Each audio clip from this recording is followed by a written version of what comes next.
at a MESA BBQ and Tapas located in Maribago, Lapulapu City. And with me is Ma'am Bing. Hello. Thank you so much for the invite. And my husband, of course, Kidrak Tattoo.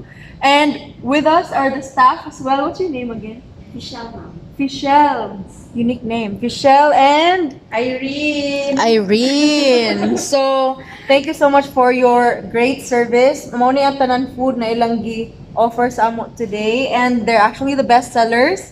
So, to start with, we had wine before all the food were served. So, pila gani inyong bottles of wine? Price range? 900, ma'am. 900 ang bottle. Katuon sa to siya? This is Viñas del Vero. Viñas del Vero, and it's only 5%. Yes. 5% alcohol. So, mo to siya. And if you can see, cute kayo ilahang mga ilang bar o nara ay gatag sa po.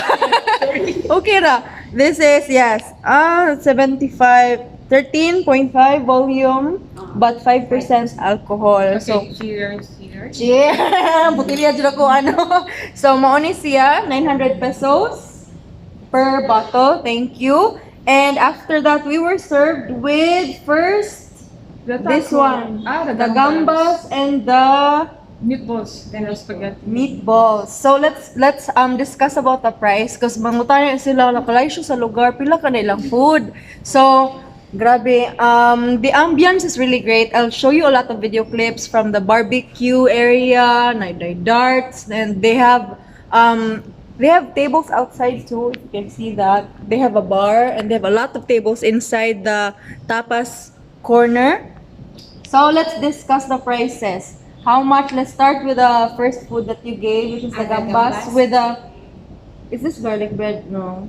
No, just plain bread. Plain bread, but it's grilled. Yes. Yes, so gambas with grilled na bread. How much does it cost? 340 pesos.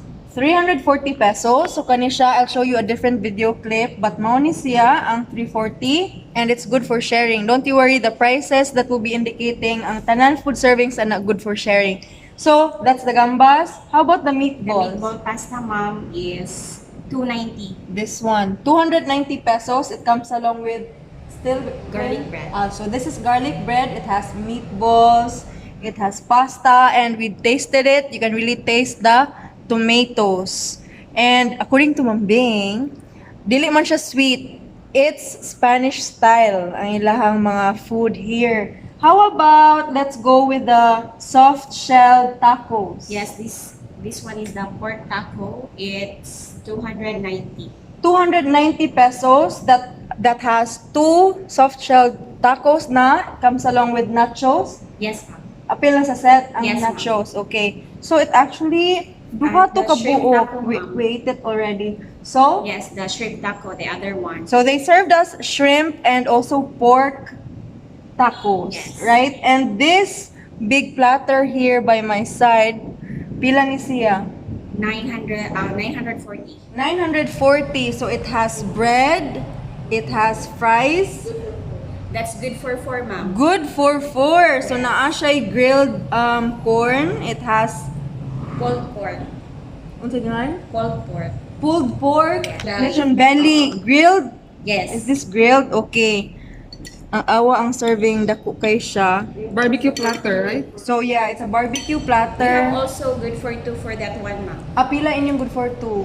For 90? 490. So kung duharan mo, they have a smaller size. This is good for 4 man. So they have ribs, they have chorizo na barbecue. That's 4 of them, and then muna siya na bread for the carbs. The next, the steak. Yes. First time ko nakatilaw og New York steak. New York steak. Tagpila ni siya. 1-2. 1,200. So dako kayo ilang serving. There you go. It comes along with fries and of course For the sauce, ma'am, it's mushroom sauce. mushroom sauce. Mo ni siya, no? Yes, ma'am. Yes. So I have a different video. They were pouring the sauce on the steak. So pila to? 1,200. The salad? The salad. How much is the salad? Salad. Shrimp Caesar salad. It's 230, ma'am. 230 pesos. So Very cheap actually and very affordable. Yes. affordable and And good yeah. for sharing na. Good for sharing. That's what we can say. All the food that you purchase here will be good for sharing. So di mo magmahay And of course, the ambience. Nindot kay nila binagabi ingon Yes. sila. Romantic ang ambience dere. There's a lot of space. How Yes. many people can you accommodate? Mga 30 30 heads. inside. This area lang. Distancing. Yes, pero Yes. kung social distancing, maybe 20. Ah, 20 okay. persons. So, normally 30 people ang ma-accommodate dere. But since we're on a pandemic right now, they can accommodate 20 for this area. They Yes. have 2 areas for the barbecue that's outside. I'll show you a video of their kanang unsay tawag ninyo atong murag terrace dito. Barbecue area. Barbecue area lang jud siya. Okay, so they have barbecue there. They also serve seafoods. Yes, ma'am. So apil na ba ni lahi nino, di ba tapas lang jud Oo. siya. So you have Ang seafood kay kung shrimp ball na mo, ma'am. shrimp balls. Yes. Okay, but they can also eat it here, Yes. right? Okay. So, muna siya, I'll show you a lot of clips of the area. Nindot gid kayo, if you're looking for Instagrammable places, this is one to go to. Check out their bar. They have a wine cellar there. Grabe, daghan kayo mo discover diri. And there's a lot of food choices. So, once again, if you're looking for tapas or barbecue, for family gatherings, special occasions, check out a MESA BBQ and TAPAS, located in MARIBAGO in Lapulapu City. So thank you so much once again to the owner. We won't be disclosing the name, but thank you so much for having us today. Guys, don't forget to support them by liking and following their page, MESA BBQ and TAPAS. And also support this page, Margrette and Margrette Vlogs in YouTube, by sharing this video. So if you have any questions, feel free to share it in the comment section. Basta na amin nalimtan.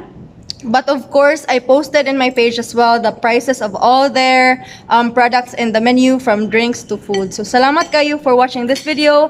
I hope to see you in our next vlog. And don't forget, once again, MESA BBQ and Tapas. Thank you so much, everyone. Bye! 1, 2, 3, funk it. My darling, I love you, I love you, I love you, I love you.